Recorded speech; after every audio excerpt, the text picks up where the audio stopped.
ఒరేయ్ నాకు భార్య లేదని బాధ లేదురా, ఇంకో దేశం పెడితే నాకు పిల్లనిస్తారా, పెళ్ళం మళ్ళీ దొరుకుతుంది అంటే సీతమ్మని తక్కువ చేశాడని కాదు, భార్య దొరుకుతుందిరా. కానీ అమ్మకి నాన్నకి పుట్టిన వాళ్ళము అన్న వాళ్ళల్లో తోడ పుట్టినవాడన్నవాడు ఇక మళ్ళీ నాకు రాడుగా, దశరథుడు చచ్చిపోయాడుగా, ఇంకెక్కడి నుంచి వస్తారా తోడ పుట్టిన వాళ్ళు, నువ్వు వెళ్ళిపోయావా నాకన్నా ముందని ఏడిచాడు.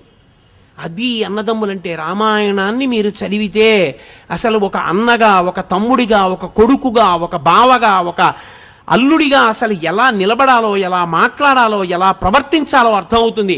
ఈ దేశానికి వచ్చిన పెద్ద దరిద్రం ఎక్కడొచ్చిందంటే రామాయణ భారత భాగవతములు లౌకిక రాజ్యం అన్న పేరుతో చెప్పకూడదన్న మాట పిల్లలకి ఎప్పుడు ప్రారంభమైందో అక్కడ ప్రారంభమైంది పతనం.